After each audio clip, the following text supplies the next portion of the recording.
It was a challenge to try and capture something as iconic as Alcatraz. You know about this. This is arguably the most famous prison in the world, and now you're in it. Just the space, you know, the physicality of it, because it's quite claustrophobic. When modern-day prisons are designed, they really consider not intimidating people or making the spaces, you know, as least stressful as possible. Well, Alcatraz didn't suffer from those restrictions. They did the research, they went out, studied Alcatraz, not just from books or internet. They were actually there to feel the environment, so it really sets a mood that gets you a little spooked.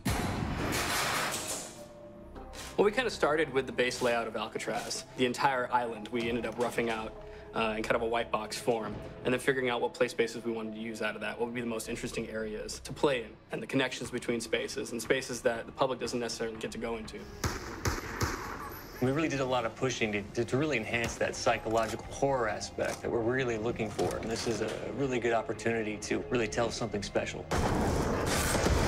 Like I got stuck right through the gates to hell! This time around, I feel like it's been identified that there are these side missions that you're going to go out and try to accomplish. Al and the rest of the groups put together this escape plan, but the point is to get the parts and assemble this plane so they can get off the island. We did something new for the first time. We have actually contextual music that goes off. So that's a first for zombies. And it's all based around this horror thriller aspect. Every location will have a specific stinger that you hear when you find it, when you discover it, when you start unraveling the story. We start building on the music that you're hearing, and it's really enhancing that experience and going along with it in parallel.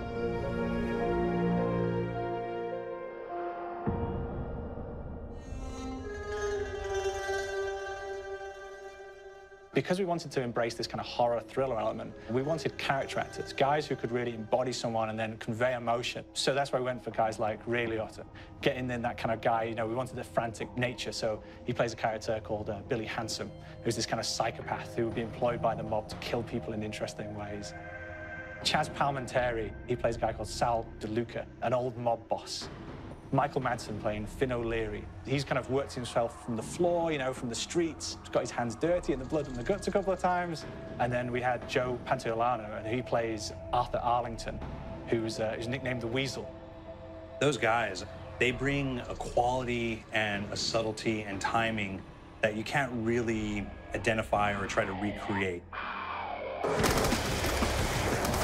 Bring it on! Dirtbags! You start off in the afterlife mode, and that's just going to be, you know, what's going on. You're going to try to solve the mystery from the second you start. Afterlife, to me, brings a new element, like a new puzzle element. It forces me to think a little bit more or look for the clues or kind of think of zombies on a slightly deeper level. You see clues throughout the map that tell you, ooh, perhaps if I'm in the afterlife, I can interact with this object, or there's some puzzle going on here that I need to be in the afterlife. Back east, I whacked a dirty dentist with one of these. Took forever, too. Alcatraz has a Civil War kind of fort background before it turned into a penitentiary. And so we had this kind of backstory, the idea that the warden would have collected Civil War weaponry. And one of them is a blundergat. It's a fictional weapon, but the idea of the combination between a blunderbuss and a Gatling gun. And possibly, there might be a way of upgrading it to a more fantastical weapon that the players may find. You all gotta go sometime? You just went now. There's one main zombie, one big zombie that's going to come through and wreak havoc on your life. He'll lock down the perk machine, he'll close down the box, so you have to pay to get that open again, so you don't want him to interfere with your process. Now's a good time to pick a fight. Why do you hurt me? It's a fun challenge, it keeps things moving forward. In terms of perks, we have a new perk called Electric Cherry. When you reload, it gives a shock around, which scales over time. Who's asking for it, greaseball? There's so much to experience in this map. Every time I play it, there's a new tactic to take, a new experience, a new objective to go for. But there's also this layer of things that we aren't exactly exposing to the players right off the bat and will need to be discovered. Don't let me go. Is it the calling we hear?